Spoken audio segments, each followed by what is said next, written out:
The LA Clippers just had one of their most embarrassing losses in years. No Jokic, no Murray, no Gordon.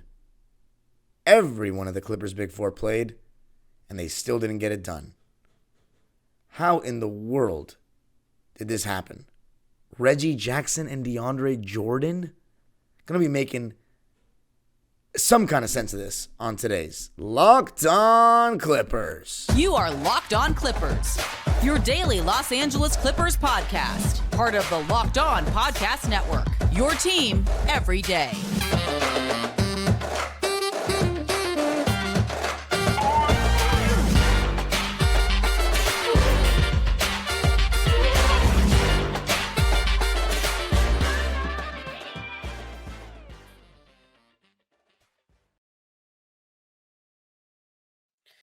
Yes, sir. You are locking in with the Clips. Thank you for making Locked On Clippers the first listen of your day, your team every day. I'm your host, Darian Vaziri, born and raised in LA and going into my 19th season as a Clipper fan. You can also follow me on Twitter and Instagram at Dime Dropper Pod and subscribe to my own YouTube channel, Dime Dropper, for even more LA Clipper content where a video of the game I attended on Monday night will be up and fans' reactions throughout the game. And Locked On Clippers, free and available wherever you get your podcasts, including YouTube, where I want you to let me know anything about this game. Was it just a one-off game?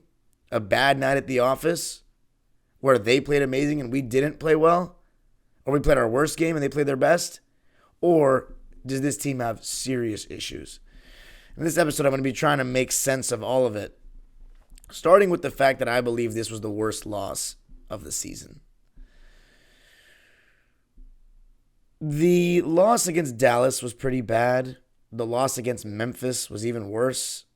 But this game against an Aaron Gordon, Nikola Jokic, and Jamal Murray-less Nuggets, their three best players, and we have won 4 out of our last 5 games and are playing at home where we're 5-2 going into this game. And we lay an egg like that. And all I'm seeing after the game is scapegoating on Twitter. Zubac's fault, Ty Lue's fault. We can dissect the portion of the blame pie to everybody in just a second. But let's start with the fact that collectively, that effort was night and day from the Dallas game. Night and day. And the two people who did it to us on the other side, I feel like I'm living in some sick fantasy. Reggie on his return, DeAndre Jordan. I mean, okay, Reggie revenge game. Some people may have had that in the cards, but DJ catching lobs and throwing things down like it was 2016. What in the world was going on at the Staples Center on Monday night? And this is a problem with the Clippers in the 2-1-3 era. And look, I'm not going to be that guy to say it. Actually, I am going to be that guy to say it. How many of these kind of low effort games have we had with the starting lineup of just these 3 guys starting? Paul George, Westbrook, Kawhi. I'll give you your answer. 1. And that was the game against Golden State when we were on the 5-game losing streak with Russ last season. No other game with those 3 guys starting have we had those, we didn't come to play games. And that's what I think Russ is good for. When people talk about Patrick Beverley adding seriousness and intensity, Russell Westbrook adds that seriousness and intensity. And I thought in this game, he actually had a pretty good game. He brought some energy off the bench. He had a double-double off the bench. Besides Zubac, he was our leading rebounder. And there were 5 guys, every starter, who played over 30 minutes. Russell Westbrook played 27, and he got 11 rebounds. 14 points, 11 rebounds, 3 assists. Now the plus minus, not if you want to point to that, well, he was minus 11. Let's look at the other guys. Norman Powell, minus 10. Terrence Mann, minus 11. Ivica Zubac, minus 6. Kawhi Leonard, minus 5. Paul George, minus 11. The only person in the positive in the plus minus was James Harden.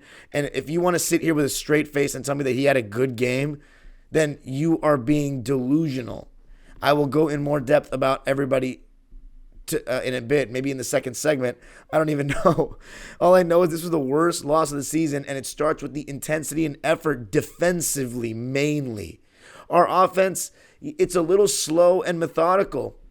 And I can't say that the ball's been flying so beautifully in any particular game since we got Harden. I think we've had some games like against the Spurs where we got really good looks, but it's not like there's been games where I think our offense has been flying and looking so tough to guard and whatnot. It hasn't been that insane. And, this whole the Clippers had a top 5 half-court defense thing, as I said before, and then maybe backtracked on the last episode, which I shouldn't have. I should have stuck to my eye test. Again, the stats, man, they always get in the way of what my eyes see. And I always try to think, maybe I should listen to the stats. No, our half-court defense is not special. Terrence, man, let me be honest about Terrence, who I love. He's decent at the point of attack. He's better than what we have, but he still is going through trials and tribulations, fighting over screens. You know what I'm saying? And do I think he's peaked as a defender? I don't actually. I think that continuous reps will, the problem with Terrence is his role's always changing on this Clipper team in the sense of like how many minutes he's getting and all these different things. So now that he's found his role consistently as the starter, the 5th starter of this team, he needs to be better. But defensively, okay, he wasn't great, but it's offensively where I want to see more. At times, Terrence's 3-point struggles have really gotten in his head. He only took 1 in this game and he missed. And again, not a bad miss. But my issue with T right now is he's gotten so in his head about the 3 that he's cutting at inopportune times sometimes. He's cutting when Ivica Zubac is sitting down there in the dunker already. So he's crowding the spacing. He's not making the spacing that much better, for all the people that don't want Westbrook playing. So, and I'm Terrence Mann's biggest advocate. He's my favorite player on this team. But let's be honest, who played good defense in this game? I saw everybody talking about Zubac. Let's keep it a stack. And Ty Lue. Let me just debunk these things real quick. People were saying Ty Lue made no defensive adjustments. I want to know what game you were watching, because I saw the Clippers defend the pick and roll a number of different ways. And you know what's funny? They were talking about some off-court incident, or Westbrook was getting mad at some guy in the some guy in the crowd heckling him. He did not have a Clipper jersey on or anything, so who knows what team he was a fan of. Who cares? I hope he didn't say anything too offensive to Russ. That doesn't matter to me. No offense to any Russ fans. I hope he didn't say anything too mean, but it's hard for me to feel bad for a group of players who just laid an egg like that when all of us spent money and our time out of our day to go to the game, and no matter what, they're still getting their millions. So it's hard for me to feel sympathy for a guy making some mean comment in the crowd. Like, okay, he was out of pocket. I mean, I don't know. Let's not talk about that. Let's talk about basketball, right? I like how Westbrook played, so if anybody wants to say, oh, you're being insensitive about Westbrook, no, I've defended him since the second this season has begun. And the thing about Russ is, you know what? It's not even about Russ. Let's go back to Ty Lue and Zoo for a sec. Sorry, guys. I'm just so scatterbrained. I've just come home from that game. I've gone to every home game this season, and I've been standing up in that section 207, that standing only section. And I mean, I got to give credit to the fans that are in that section night in, night out. But I'm gonna just say collectively, the building, it wasn't great tonight. We've sold out 5 games out of 7. Make that 5 out of 8. This was not a sellout, and it was very evident from the national anthem on that it was not a sellout.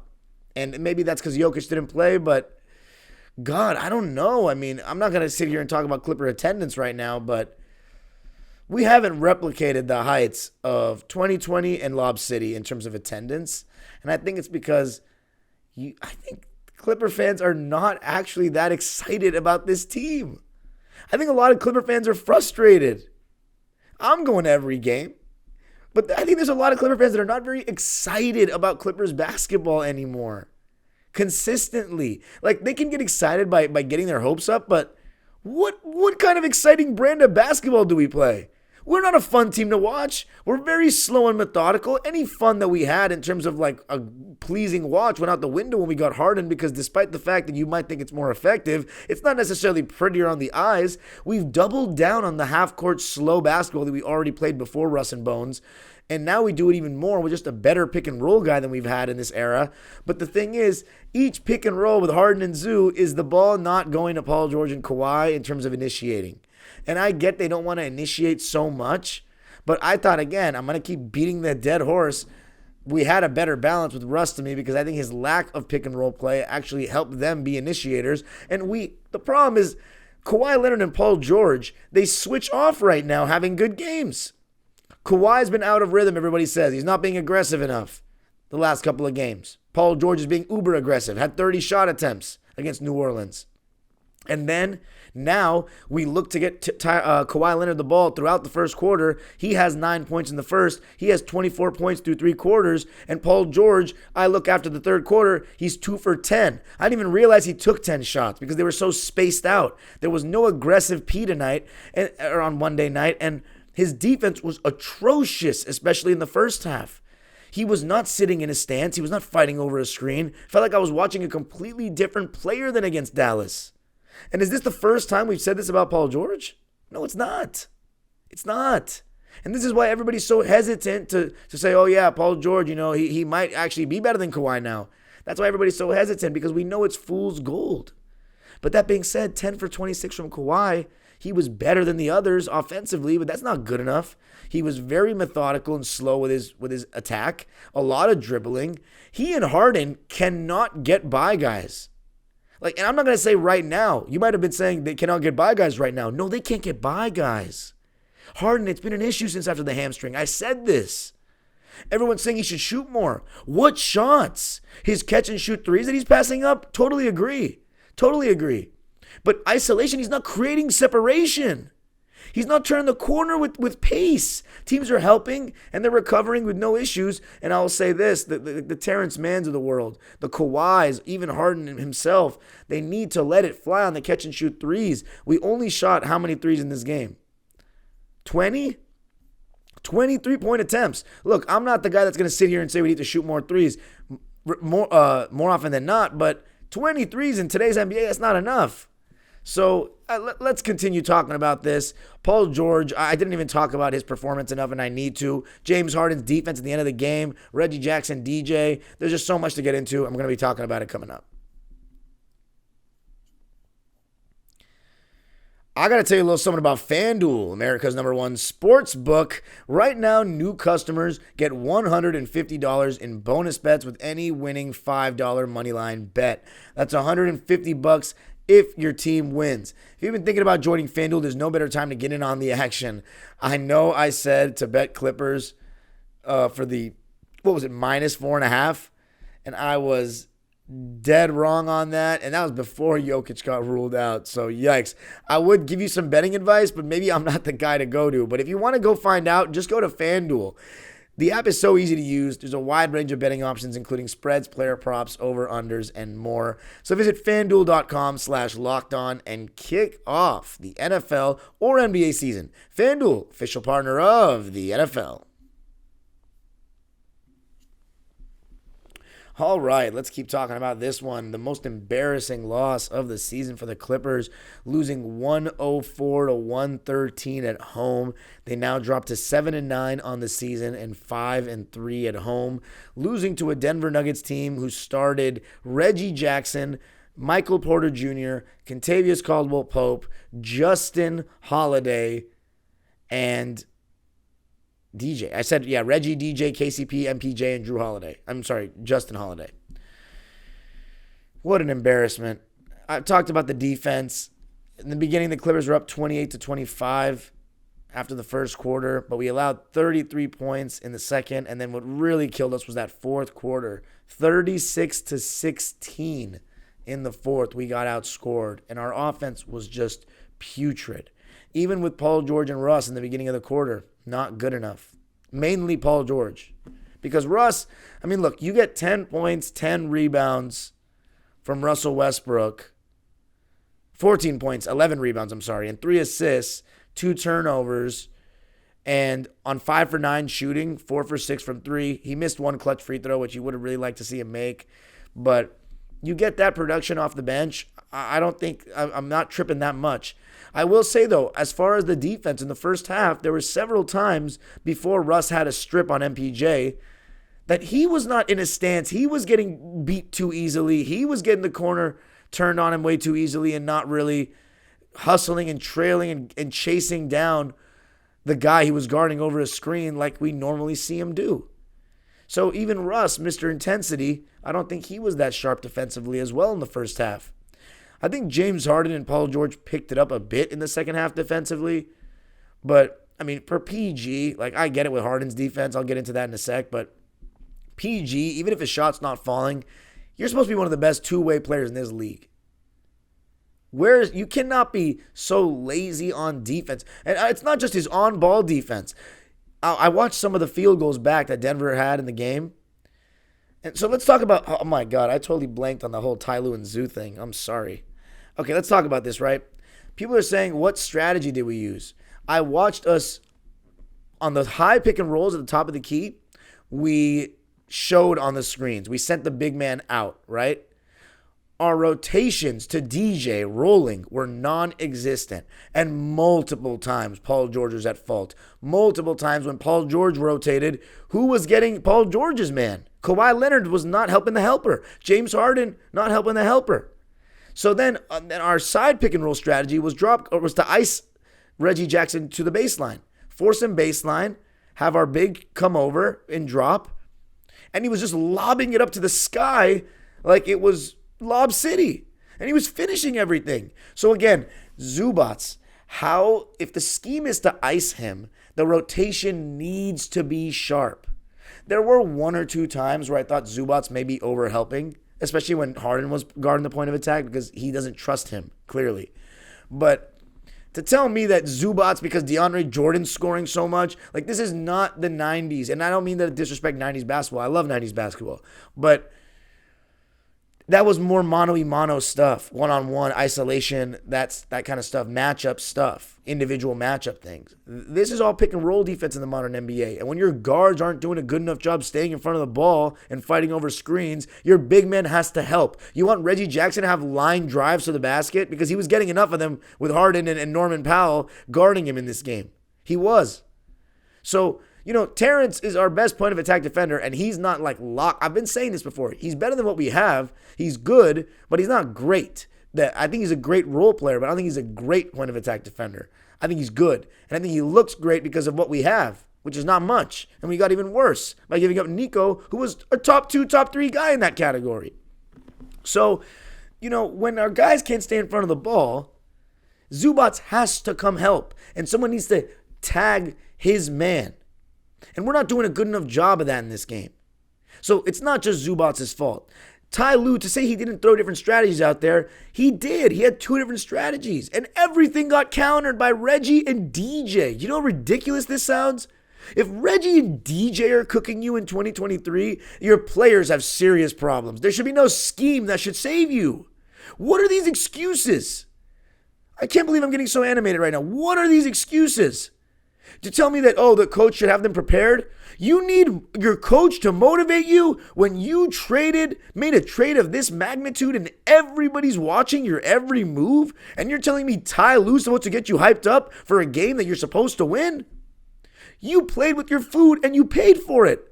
You acted like to them, they're going to throw in the towel because they don't have Jokic and Murray and Gordon. What about Reggie Jackson and his storyline going into this game? The fact that he got benched by Ty Lue. I've never seen Reggie Jackson since the playoffs in 2021 maybe foul guys the way he was fouling guys tonight or on Monday. Zubats, I don't know how that wasn't a flagrant, by the way. Paul George, when Reggie came out of nowhere to help on Paul George at the rim and took him out. You know what that showed me?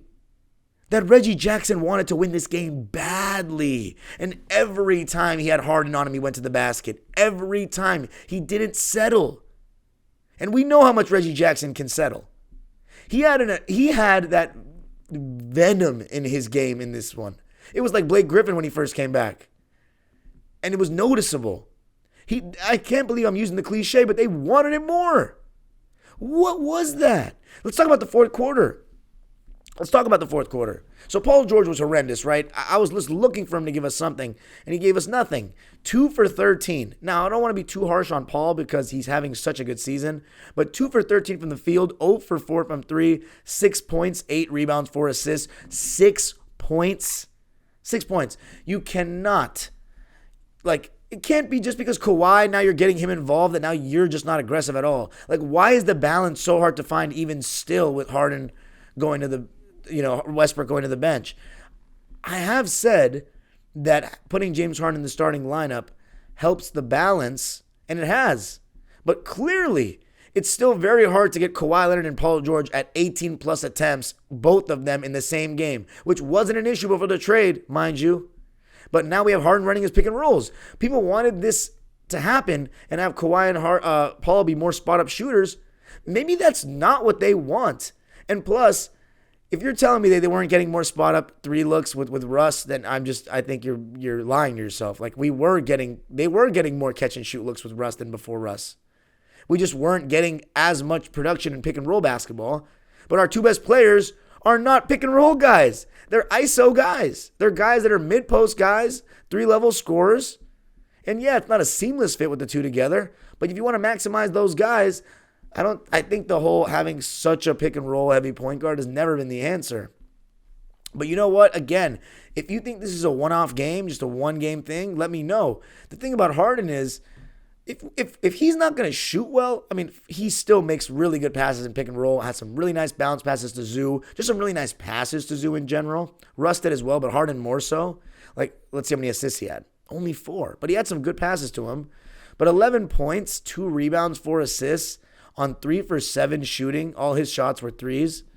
And he's still passing up so many shot attempts when it comes to catch and shoot threes. 7 shot attempts. For how much he has the ball in his hands and how many minutes he was playing, 36, and you're closing the game, which, to be honest, some fans I heard were thinking that he shouldn't have closed. But then it's another conversation, right? If you don't close with Harden, is that going to be a topic of discussion? Like, it's not an easy job for Ty Lue. Like, all you guys want to get on him, but it's not an easy job. Like, you guys don't understand. I've asked so many people, they're like, he had made no adjustment, he didn't do this and that. I'm like, what would you have done? And they say, they don't say anything because you don't understand how hard it is when guys are countering every scheme and your players are not playing well. They're not playing hard. Like, it's just, at the end of the game, he took Zubats out, which I thought was a mistake. I don't like how he keeps doing that. But you know why he did that? Because we can't switch 1 through 5 with Zoo. Everybody knows that. So we have to play the pick and roll straight up, which means we cannot switch. So it means either you're blitzing, hedging, dropping, whatever, but you're not switching, right? So that means you're sending 2 to the ball, essentially. So you need your rotations to be sharp. You are giving something up. But because we were getting killed on everything, he said, let's at least try to switch everything and just stay in front of the ball. And then you know what Reggie did? Here, James Harden, come over here, James Harden, over and over again. And it was brutal to watch. It was exactly what I think teams are going to do in the playoffs. And at the end, we doubled because we didn't trust Harden to guard an island, and MPJ killed us with the dagger shot. Not to mention that on the other end, Harden turned the ball, had some careless turnovers in the second half. Like there was that fourth quarter one where he just lost the ball on the wing because him and Kawhi want to spend so much time dribbling behind the three-point line and not making a move because they don't have the burst anymore. Lift or burst, whatever you want to say.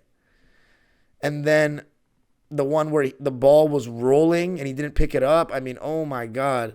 That was so frustrating. Just the effort overall, top to bottom, was atrocious. If I had to single out one disappointing player, it would have to be Paul George. It's unacceptable. And then Kawhi Leonard, let's talk about him as a closer. How much can we trust him? Going to be talking about that, and if the Clippers are good or if it's just a one-off game, coming up. I got to tell you a little something about Prize Picks. Prize Picks is the best daily fantasy sports platform in North America. With basketball season underway, you can now pick combo projections across football and basketball from the Specials League, a league created specifically for combo projections that includes 2 or more players from different sports or leagues. For example, you can take LeBron plus Tyreek Hill on receptions plus field goals made. Prize Picks even offers a reboot policy so that your entries stay in play even if one of your players gets hurt. For football and basketball games, if you have a player who exits the game in the first half and doesn't return in the second, that player's rebooted. And Prize Picks is the only daily fantasy sports platform with an injury insurance policy. So, I like the sound of that. Go to prizepicks.com/LockedOnNBA and use code LockedOnNBA for a first deposit match up to $100. That's prizepicks.com/LockedOnNBA and use code LockedOnNBA for a first deposit match up to $100. All right. So let's talk about, are we good or not? 4-7 with James Harden so far. 7-9 on the year. And Paul George and Kawhi currently have their longest streak of consecutive games played together as Clippers. I want to give it 20 to 25 games. I do. At first, I thought the trade was a horrible idea because I didn't think it moved the needle. But my main reservation was having Westbrook, Harden start alongside Kawhi and Paul. We canned that. I said that brings us back in the title conversation. But maybe I was even wrong on that. Because I still expected a better offensive James Harden than this. Kawhi Leonard, when was the last time he had a great game? Offensively, to be honest. I would love to hear in the comments, honestly. I'm a little worried because if Kawhi Leonard's not that guy, then this team is done. And you might as well just start trading things and getting value now. Let me be honest, Clipper Nation, because I don't want to sugarcoat things anymore. We are very far from a championship team. Very far. Kawhi Leonard, I still have hope that he can become the best version of himself, and that automatically vaults us into a different conversation. But we're too small in the front court. If Terrence Mann is your best point of attack defender, I straight up don't know if you can win a championship because that's just asking a lot of him. It's just asking a lot of him. And then the fit is not seamless. The reason why we brought in Westbrook and Bones is because we lacked athleticism, speed, because we weren't getting enough easy baskets. We were playing too much half-court basketball. And now we said, you know what? Screw that. We don't like the pace that we've been playing with, even though we centered our whole training camp around playing faster in conditioning. Now we want to double down by bringing in an elite pick-and-roll player, but double down on the pace thing. Ty Lue said it. We were slow and lethargic offensively. How many times has he said that since we made the trade? Like, this is just who James Harden is at this stage. It just feels like we're not getting enough shots up. We're not getting enough easy shots. We're playing against the set defense constantly. Those half-court defense numbers are kind of fugazi to me. You can't tell me a team is one of the best half-court defenses defending like that. I don't care if it's a one-off game. What kind of teams lose these kind of games that are championship contenders? That are not a championship contender, a championship team. Because contending is just, everyone's a contender until you see them in the playoffs and you see them get exposed. So my point is right now we're so far from it. I get it. It's late November. We got so much time. But, I mean, are Kawhi and James Harden just going to get burst again? That's not going to happen. Kawhi needs to just make his shots, get more looks in the mid-post, in the mid-range, I guess, be more aggressive. But defensively, it looks like he's taken a drop, or he's dropped off a bit. Harden, against any good defenders, he cannot get by like that. He cannot. Not consistently. Westbrook, he's not as athletic as he once was. We relegated him to the bench, which reduces his value, and he has his good and bad games. Zubac's, let's read the stat lines in this one. Kawhi Leonard had 31 points. It was nice to see him score over 30. 8 rebounds, 3 assists, a steal, and 2 blocks. I thought he was the better of everybody defensively and offense. Like, he was our best player in this game. I just don't think that's saying much. 10 for 26. So I like how he had a 20-plus field goal attempt game since Harden came. But that came at the expense of Paul George. However, when was the last time we saw Kawhi Leonard close out a game for us that we won? Charlotte last year, game 1 of the playoffs? Like, the majority of close games, even with Kawhi these last couple of seasons, we have not won. And that makes me nervous because he's our best player. I was supposed to feel more confident with Kawhi Leonard than I ever did with CP3 or Blake at the end of games. Want the honest truth? Lou Williams made me more confident than all these guys. And shout out to Lou, he was at the game. He made me more confident at the end of games than all these guys. Kawhi, he played okay. He played well. Not well enough. Paul George, horrific. 2 for 13 is not going to cut it. Terrence Mann, 5 points on 2 for 3 shooting. You know, that efficiency just doesn't tell the story. He wasn't good enough offensively. He's not doing enough. And defensively, he's got to be better as well because that's what he's out there for. Zubats, I thought, was, again, very solid. Despite DeAndre Jordan's night, you can say whatever you want about him. He can't guard two guys at once. Did he overhelp once or twice? Sure. 23 points, 14 rebounds. He was much more aggressive going up on the catch. There were still some moments where Russ gave him the ball and he was a little bit shocked, but I thought he was going up stronger and he's getting more confident as the season's gone on. There was one time when he tried to dunk, and whenever I see Zoo try to throw it down on someone, that's when you know he's engaged and he's in a good mood, feeling good about himself. 23 and 14, 8 offensive rebounds for Zoo on 60% shooting, 9 for 15. The free throws, though, despite the fact that the Clippers shot better as a team, 28 for 34, Zubats missed half of those. Again, 5 for 8 from the line. James Harden, I already said, 11 points. Westbrook, 14 and 11. Norman Powell started out really solid in the first half. He ended up 2 for 8 and 1 for 5 from 3. Only played 21 minutes. But to be honest, I think there's a case to be made that Norm could have played more. I saw a lot of the Russ fans on my Twitter talking about he should have played at the end instead of Harden. But it's so hard after Harden made a game-winning 4-point play and is the third best player on the team and is the third highest paid player on the team to not close. I mean, I get the line of thinking, though, because you might have wanted Norm to close. He was actually playing okay. But his efficiency didn't end up looking good. 5 for 5 from the line. I can't believe the calls that guy gets, to be honest. But he was in double figures, 10 points, and he's been playing a lot better lately. Daniel Tice, I thought he was pretty decent in his minutes, even plus minus at 0. 4 points, 1 rebound, 1 assist on 2 for 4 shooting. And one thing I like about Tice is he's had situations where he's had to guard on the perimeter a couple of times he's been on the Clippers. And he's actually held his own and stayed in front and put a hand up. Not on anyone crazy elite, but against wings and some guards, he's contained them and put a hand up and gotten a stop. And that's more than Zoo or Plumlee can do. So I've actually been really impressed with Tice. He only played 12 minutes. Ty Lue kind of went away from him early in that fourth quarter to go back to Zoo. But speaking of Zoo and minutes, PJ Tucker played only 6 minutes. They were all in the first half. He was actually a +3, but the minutes with he, Zoo, and Russ, they shared the court a little bit. Didn't look great. And I have to say, Ty Lue closing with the lineup of Zoo, the original starting lineup of the big four plus Zoo, it wasn't great. My defense on that is Harden and Russ shared the court a bit in this game, and they even shared the court in the last game, and it didn't look too bad. So for a couple of minutes, he was running with it.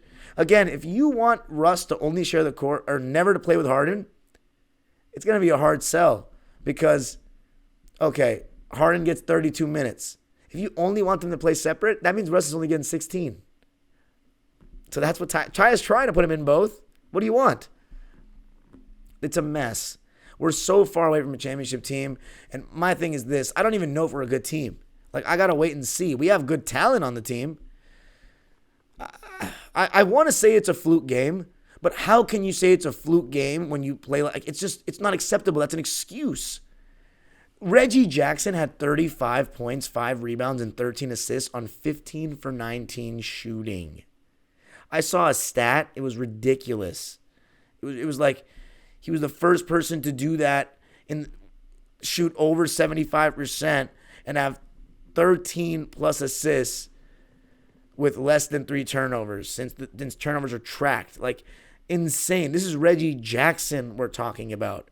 Then DeAndre Jordan at 21 and 13 on 8 for 11 shooting. We even started going to hack a DJ towards the end, which I actually thought was not a terrible strategy.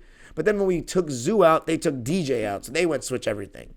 And guys like Zeke Naji, they've been switching 1 through 5 on that all season. So I don't even know what to say.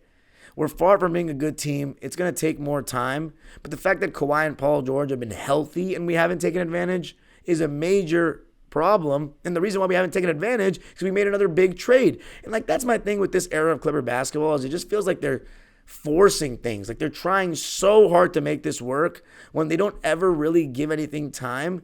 On one hand, they say, oh, it's just injuries that have prevented us from doing things. Then they make a move like this that lets you know it's more than injuries. So, I don't know, man. We'll be back talking about more on Wednesday's episode.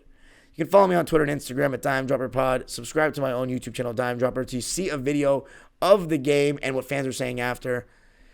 And Locked On Clippers, free and available wherever you get your podcasts. I'm here for you, Clipper Nation. Let me know in the comments. This is a safe space. the age-old proverb continues, go Clippers. And damn, I need those Clippers to go.